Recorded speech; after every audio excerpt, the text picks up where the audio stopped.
Welcome back to another episode of Rock Boys Football, continuing our deep dive into this Texas A&M program, heading into spring practice, fall camp, the 2024 season. Dale, we took a look at the offensive line, the defensive line, the offensive skill positions. Now we're taking a look at the back end of this Texas A&M defense, a unit that went through so much overhaul as Mike Elko took this job in College Station. The amount of new faces, the amount of new talent that is coming into this program in the back end of this defense is extremely exciting. But I think the most exciting part about talking about this element of the program is what Mike Elko can do from a player development standpoint. He is one of the best in the game at developing defensive backs, and with the amount of talent and the amount of bodies that Texas A&M brought in, I think that's what's most exciting is what can Mike Elko do with all this talent heading into 2024. A lot of new faces to talk about. This one took a while to prep. A lot of new faces, a lot of going back, watching some YouTube clips of some of these other guys. Really excited to get into this one. Before we do, just want to say thank you to you guys and a massive shout out to the Texas A&M fans. I mean, this has been a blast of a program to talk about, whether we're doing these deep dives, whether we're talking transfer portal, high school recruiting, and the amount of support you guys have shown has been absolutely amazing. Cannot thank you guys enough. If y'all do enjoy the content, consider subscribing to the channel. And more importantly, let us know in the comment section how you guys are feeling. The best part about these deep dives is talking ball, learning from you guys in the comment section. Would love to hear your thoughts there. And without further ado, Dill, I'm going to give you the T-box. Let's start with what we saw from this unit in 2023 and then talk about what this unit is going to look like in 2024. Yeah, I mean, honestly, the one problem I thought for the most part from this defense was giving up big plays. It's like you look at down to down, I thought it was pretty solid for the most part, but having the discipline, being in the right spot and making plays on the ball when it's thrown down the field, that was obviously what they really struggled with, especially at that cornerback position.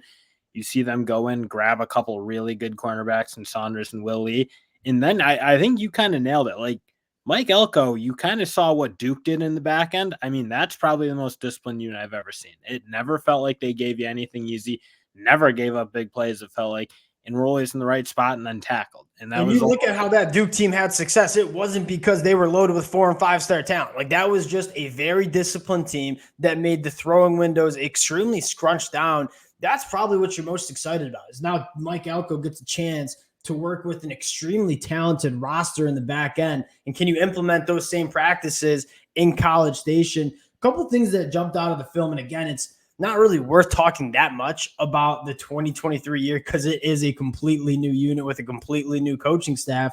134 missed tackles. And that is something that is just unacceptable for Texas A&M. Dill, you mentioned the big plays. It often seemed like a lot of those big plays came from crucial missed tackles. And so that's something you're looking for Texas A&M to clean up heading into 2024.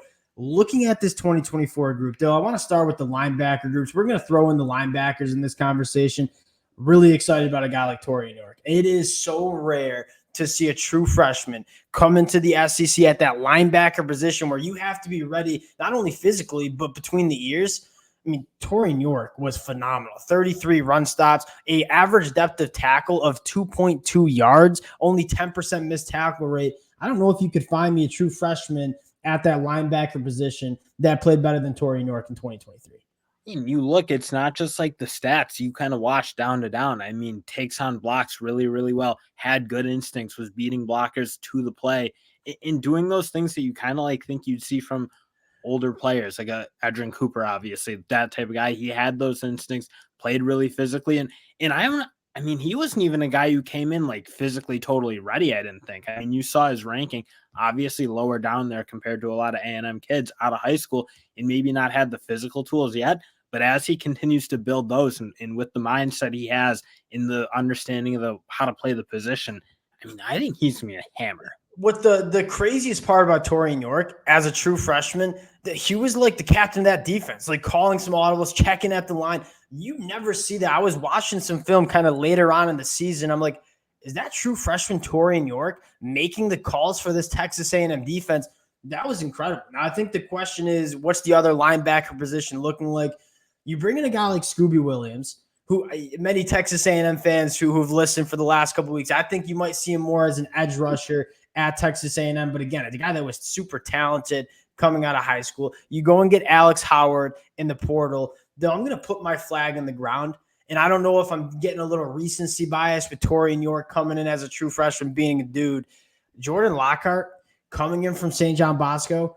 If you're asking me for a linebacker who's a true freshman that could emerge as a guy for Texas A&M, kind of like Torian York did, I'm probably going to go with Jordan Lockhart. So I'm kind of interested to see how that second linebacker position shakes out for Texas A&M. Yeah, and honestly, you don't need like an all-star at that position, and you hopefully get a second guy, but you have your guy. I'm sure they'll be able to find a guy. They brought in a handful of transfers in addition. I'm sure that position is going to be good just because A, I believe in Torian York, but B, there's also just enough players to. When you have a guy like Torian York, it makes the other linebacker spots so easy. Like you're just playing. Like you don't have all the responsibilities. They're going to put a lot of responsibility on Torian York. I think he's fully capable of it, which puts a little less stress on the other linebacker position. Looking in the back end. We're going to try to keep this one short. It could be a 30-minute conversation with all the new faces. I'm going to shout out a few of my favorite transfers for Texas A&M at that cornerback position. But the first thing I want to note is just the competitive depth. And that was something that just wasn't there for Texas A&M in the back end last year. You look at that bowl game. I know they had some opt-outs, some transfers. Dill, it was pretty much like, hey, we have about 4 cornerbacks to play. We got to play. And so there wasn't really much of it. You got to be great in practice to earn your reps on the football field on Saturdays. You look at this group, like you have to be great in practice to emerge as a starting cornerback for Texas A&M in 2024. And I truly think that's key. You look at the best programs in the country. It's about depth. It's about that competitive competition. Texas A&M has that. Now, a few guys that I want to shout out. One, Will Lee. And Will Lee is a very, polarizing player. He was a guy that gave up some big plays at Kansas State, but at the end of the day, you look at the physical traits that he had. We talked about him when he committed to Texas A&M out of the portal. He's long, he's smooth, he's athletic. He checks all those boxes that you want physically from a cornerback. Will Lee could be a guy that if he gets coached up by Mike Elko, I think you're talking about an all SEC caliber cornerback, and Will Lee from Kansas State. And you can obviously see the direction they want to go is they want longer guys can run down the field, and they went the same way with Saunders. And man, you kind of know what Mike Elko likes to do. He does like to play a lot of zone. That's what he did a lot at Duke. I imagine he might play a little more man at Texas A&M because he'll have a higher caliber of athlete across the board, but he likes to play in those zones, and it helps to have longer corners. Like you see a guy like Richard Sherman kind of reinvent what the cornerback position was going to be, because when you had him on one side of the field, he could cover a lot of ground through the zones, and he was really dynamic. You kind of see that's where Mike Elko is going to go. And obviously that's kind of a change from what they had last year. They did have smaller corners. They're going back. They're getting big. They're getting athletic. And that's probably to play kind of the way Mike Elko wants to play. I look at the throwing windows for opposing quarterbacks, and you're trying to throw into zone coverage with a 6'3" Willie, a 6'3" Donovan Sanders. I mean, that is a lot of length. Donovan Sanders, the question is the Cal Poly jump. Like you're jumping from the FCS to the SEC level. You look at the numbers, Dill. 37 targets faced for Cal Poly in 2023, gave up 14 catches for less than 150 yards. And that's a 37% completion percentage when Donovan Sanders was targeted. If he can translate that to the SEC, again, you're looking at a very high upside cornerback in Donovan Sanders. We probably didn't even mention the highest upside guy in this roster, and that is Des Ricks, right? Former 5-star who reclassified to the 2023 class, played at Alabama his freshman year, didn't get a ton of playing time, but the Alabama staff loved him, right? Just didn't get a ton of chance because you're talking about Terry and Arnold and Kool-Aid McKinstry, 2 guys that are going to go in the first round of the NFL draft. Des Ricks, a guy that we haven't necessarily seen at the college level yet, has all the traits that you want at the cornerback spot. He's a guy that, he's going to have to compete for that starting spot, but a guy that I certainly could see being a very good starter for Texas A&M in 2024. Well, and everybody's going to have to compete. One guy I'm kind of looking for, and if he can get coached right and kind of fill into what his athleticism is Sam McCall. You kind of know he came over, played out. I think he played a different position at Florida State, and then he switches over to that DB spot, but dripping with talent, really athletic. It's like he's one of those guys too. If he just puts it together, and there's like risk naturally to it, whether he can or he can't. We haven't seen it yet, but if he can play the way if he can play to his athleticism, I mean, with Mike Elko's defense, I think he'd be super dynamic too. So you're just And he's a looking guy that I think can play all around in that secondary. And I think you made a good point. Like Sam McCall was a guy that was playing offense for Florida State. Like they didn't know what they wanted to do with Sam McCall. He was playing all over the field. Didn't really get a chance to truly learn that cornerback position. Goes to Texas A&M. It's a new system. It's a new position. You saw some growing pains, right? He wasn't great for Texas A&M in 2023. What does it look like with a full offseason under Mike Elko for Sam McCall at that cornerback, at that defensive back spot? That's a really interesting conversation to have. You throw in BJ Mays from UAB, another guy that had a 50% completion percentage when targeted. It is a roster of just loaded cornerbacks, and that's the best. That's like what you're most excited about is there's so many good players on this team. Again, if you emerge as a starter, you got to be great. Then you look at that nickel spot. I mean, Bryce Anderson needs to probably clean up the missed tackles, but a guy that's talented. Then you go and bring in a guy in Jaden Hill who's played a ton of football for the Florida Gators at that nickel role. I kind of view it as you probably hope Bryce Anderson is the starter because if he's starting, that means he's taken that step. But if he doesn't take that step, you got a guy in Jaden Hill who's played a ton of football at the SEC. You feel pretty good about Jaden Hill playing that nickel role for Texas A&M in 2024.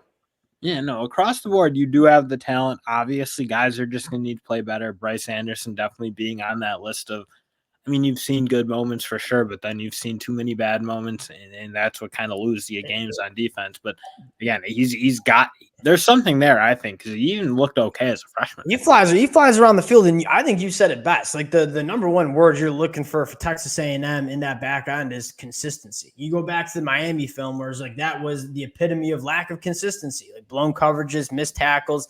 Mike Elko is known for consistency in discipline. And I think that's why they went out and got Mike Elko. Now you look at the safety spot, and again, it is kind of a choose your poison type thing, right? Marcus Ratcliffe coming over from San Diego State was phenomenal as a true freshman in the Mountain West. You get the Ricky Wright, who was a 2-year starter at Vanderbilt, a guy that is 6'4", 220 pounds, a ton of range in the back end. Then you can bring in Trey Jones from Central Michigan, a guy that has a ton of starting experience at the MAC level. And Jacoby Matthews, I think you noted him, the guy that played some pretty good football for Texas A&M, certainly a candidate for a starting spot. You look at the safety room, you got 4 guys that you feel pretty good about. All right, who's going to be the 2 that emerge to be the starters? At the end of the day, you know, whoever wins those spots, they're probably going to be pretty damn good for Texas A&M in 2024.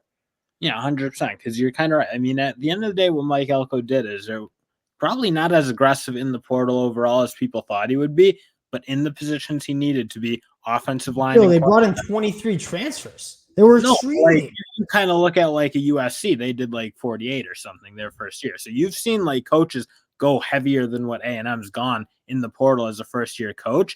But I think what you're looking at is in the positions they needed to get better in, secondary, offensive line, that's pretty much where the lion's share of where everyone is. So it's like, again, I don't know if it was like the total roster overhaul because they're going to have a lot of guys back from what they had, but in the positions that you kind of watch, like, ooh, I mean, again, Jacoby Matthews played decent ball. Other than that, I didn't think Richardson played as good as you probably would have wanted him to play. You got some work to do, and he did what he had to do. Like, this is a unit that now will be far more competitive than it was last year. It'll have some veterans in it that they didn't have last year, obviously playing kind of young. I think it should just probably, you kind of said, be better, be more competitive. It has to be better. Like, I don't see how it doesn't get better with all, I mean, 1, Mike Elko, but 2, like all the talent and just the numbers that you brought in. And I think what's going to be interesting is this is the first spring practice for this new coaching staff. You get all these guys on the football field, figure out what you have. And I wouldn't be surprised if Texas A&M spring portal transfer window starts answering some more questions. Because at the end of the day, Mike Elko is coming in with a roster that's pretty talented. He's going to get out on spring practice. All right, where are the holes that we still need to address? And you'll probably see Texas A&M dip their toes back in the portal after spring ball to kind of continue to fill those gaps in that Texas A&M defense. Now, before we close it out, I bet there's some Texas A&M fans that are punching air because we haven't talked about this kid yet. Terry Bussey. And I'm not really sure what position he's going to play. I think you'll see him at special teams. I think you'll see him a little bit at offense, but I think most people think that he's going to be a very good defensive back at the next level. So Terry Bussey, throw him in there. I don't really know what he'll do, how he'll look. Well, I know how he'll look. He'll be awesome. I don't know what he'll do yet. And so Terry Bussey, again, a guy that I have listed in my notes is just the X factor. He's going to be a guy that's hard to keep off the field with how athletic he is. Really interested to see what Mike Elko sees in Terry Bussey as just a chess piece. We're going to get him on the field, let him go make some plays.